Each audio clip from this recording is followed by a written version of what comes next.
cocok. Itu afirmasi, Mas. Jadi cara orang ketika sudah universal berdoa tuh berbeda. Kadang kalau kita berdoa kan ada kata semoga ya. Oh ya, semoga nanti aku dapat ini, semoga.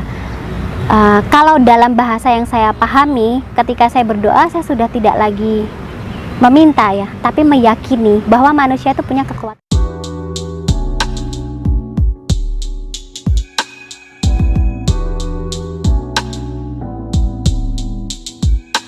Saya misalkan dalam setiap kehidupan yang diberikan, cari karma yang dibawa apa, selesaikan biar selesai di kehidupan ini.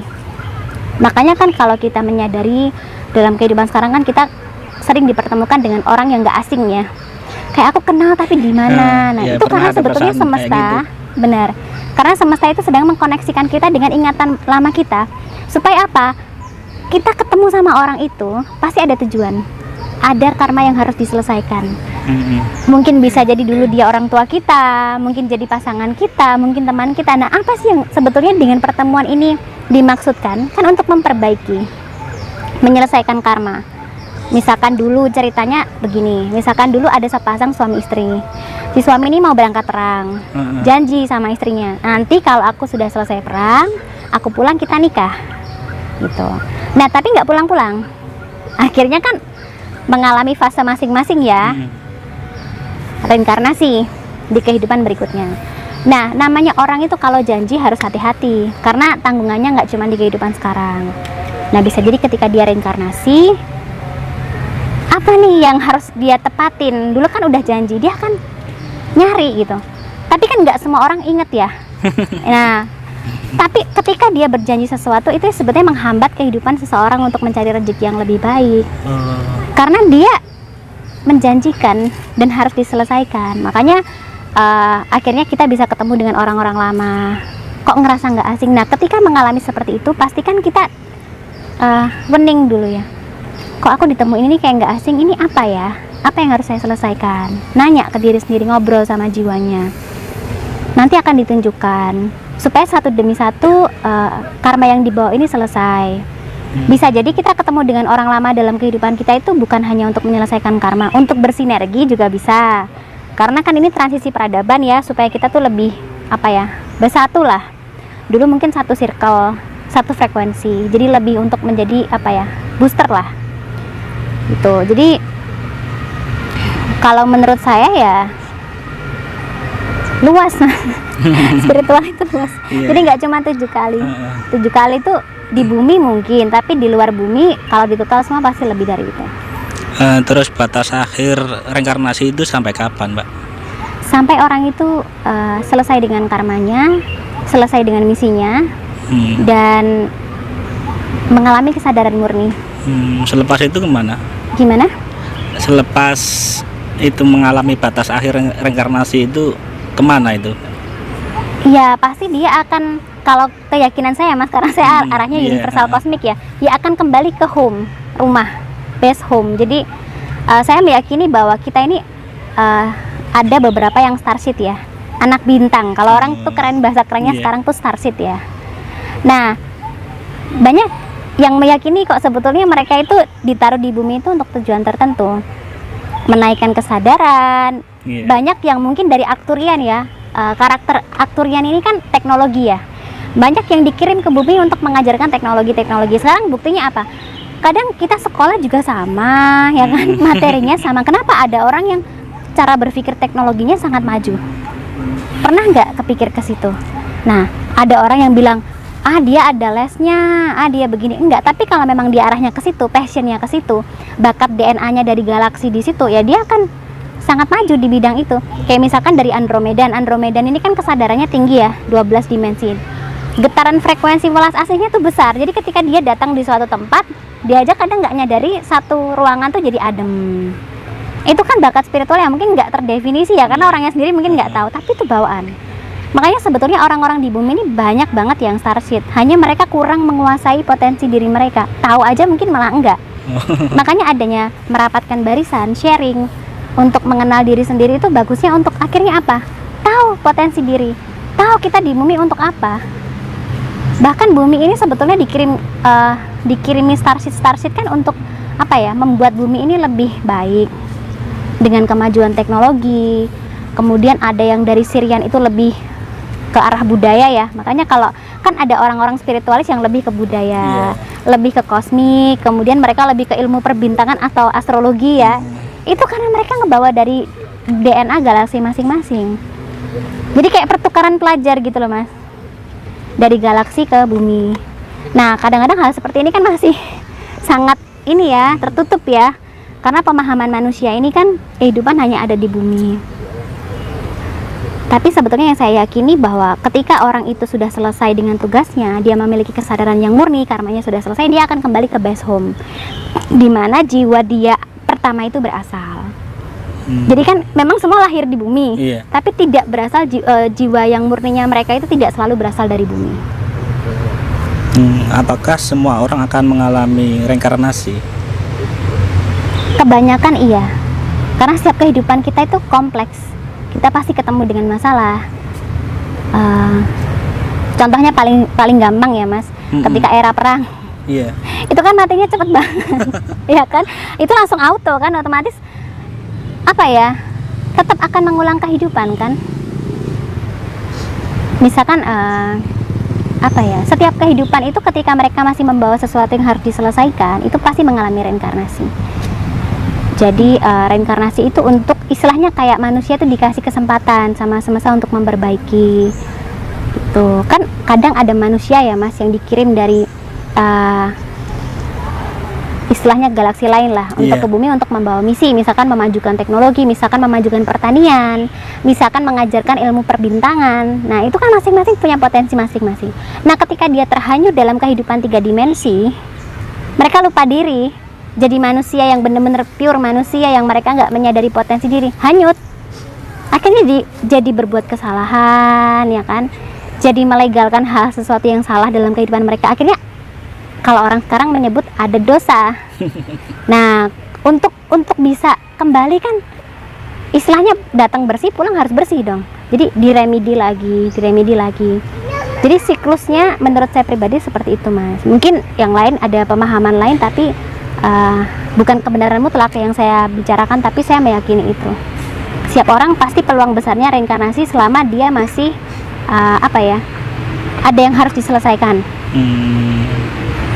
Terus kalau memang ada reinkarnasi, ada pemahaman orang yang meyakini bahwa selepas mati itu kan ada surga neraka. Nah, kalau reinkarnasi memang betul ada, surga neraka kan nggak ada, Mbak. Iya. Nah, bisa dijelaskan itu? Kalau pandangan Mbak Lesti memahami surga neraka itu seperti apa? Menurut saya surga neraka ya kehidupan sekarang. Kalau kita jahat sama orang, karena karma kita sendiri, kita jadi hidupnya nggak enak, nggak tenang, ya itu sebetulnya nerakanya ya di situ. Neraka itu kan sebenarnya simbolik dari perasaan batin diri ya. Batin, rasa ini kan murni. Ketika kita ayam, tenteram, damai, itu ya surga itu di situ. Tapi ketika kita merasa gelisah karena sikap kita sendiri, karena suatu keadaan, problem, ya itu neraka sebetulnya di situ. Jadi surga neraka itu sebetulnya manusia sendiri yang menciptakan. Ada yang menciptakan dalam bentuk realita dari pola pikir, dalam bentuk tempat ya. Ada yang merealisasikan mereka tuh dalam hati mereka. Ya seperti kesadaran itu. Ketika neraka itu rasa tidak nyaman, rasa tidak diinginkan. Makanya orang tuh kan kadang refleks ya. Wes urepku abot kayak urep ning neraka. Loh, kadang orang ngomong itu sebetulnya gambaran dari dirinya sendiri loh Mas, karena ada dorongan. Itu sebetulnya hal-hal kalau orang nyelomong itu malah realita.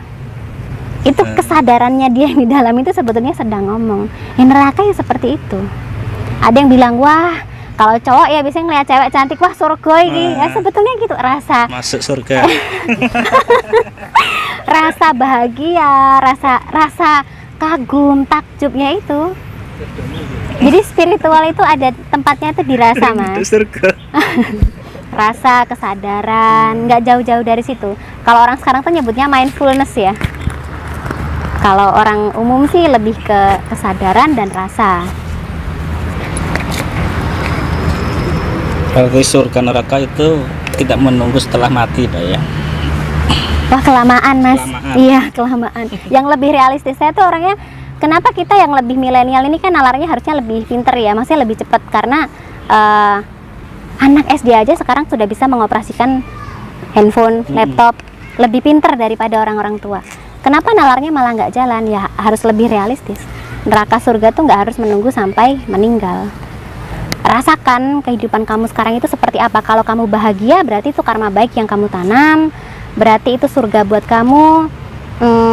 Kalau kamu kehidupannya nggak beres atau berantakan karena ulah kamu sendiri atau karena memang suatu keadaan yang lagi memang harus kamu di situ, ya itu adalah neraka.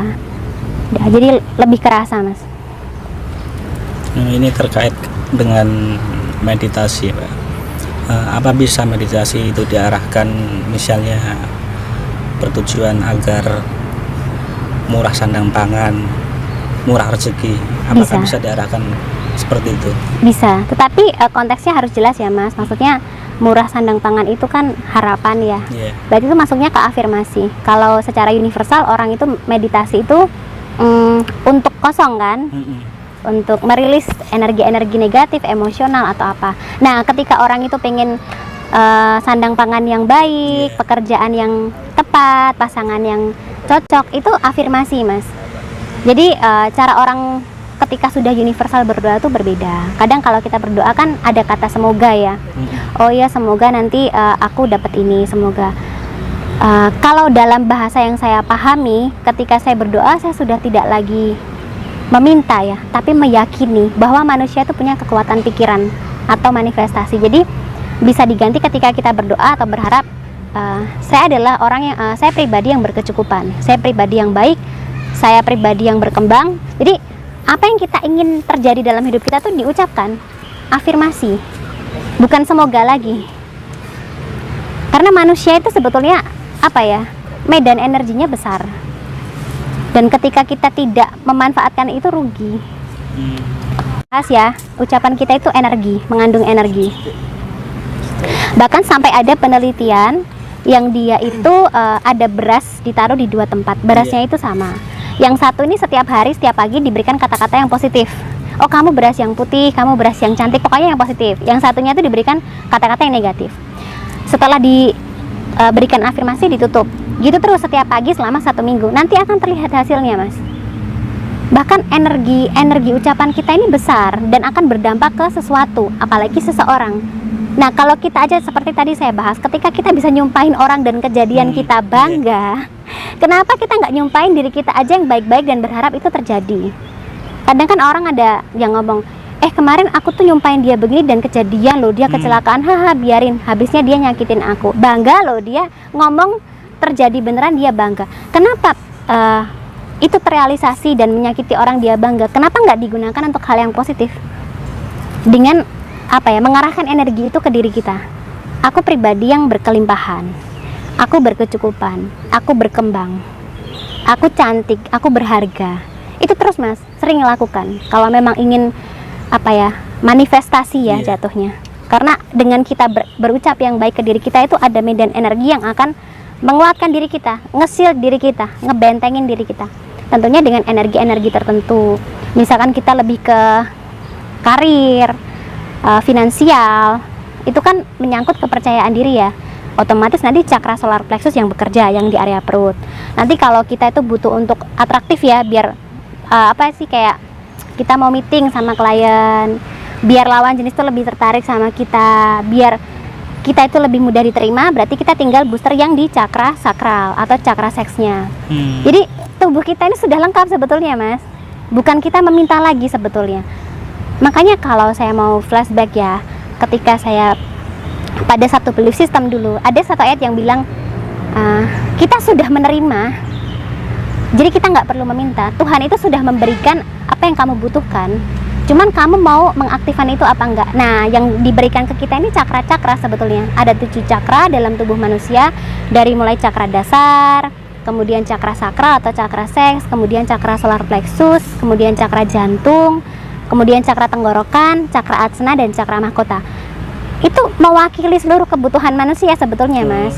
Kalau kita pengen daya juang kita tinggi, kita lebih survive, kita butuh untuk bisa mengambil sikap yang tegas, boosternya di cakra dasar. meditasi, kita manifestasikan warna merah sebagai simbol dari warna cakra dasar. Kalau kita pengen lebih atraktif, lebih bisa diterima orang lain, lebih menarik, ya kan? Misalkan kita lagi pengen cari jodoh nih, kita kan ngaktifin sinyal kan, Mas. Jodoh tuh nggak datang gitu aja kan, walaupun memang ada destiny ya. Tapi setidaknya manusia itu kan kalau dia memberikan energi pergerakan, energi itu akan makin berputar. Jadi kalau kenapa manusia yang sudah berdoa kok rezekinya gitu-gitu aja gitu? Ya karena mungkin berdoa dia tidak menggunakan vibrasi hati, cuman sampai di mulut. Terus dia juga tidak melakukan sesuatu, nggak take action. Nah, ketika orang tidak bergerak, apalagi sekarang lagi musim mageran ya, kata-kata mager, ya udah dia cuman diem, energinya di situ diem. Tapi kalau orang setidaknya dia berani berbuat take action, dia melakukan sesuatu, energinya bergerak, Mas. Nah, rezeki uang itu kan juga energi. Itu juga akan bergerak, akhirnya sinkron. Tapi kalau manusianya ini nggak bergerak, uang itu padahal energi yang bergerak, gimana uang mau ngedatengin kita? Bukankah sesuatu itu akan saling tarik-menarik yang satu frekuensi? Kita mau uang yang gede, tapi kita nggak menghasilkan energi apapun, jadi nggak sinkron. Jadi kuncinya ya harus apa ya, membangkitkan energi diri, sinyal, untuk akhirnya bisa saling tarik menarik satu frekuensi. Misalkan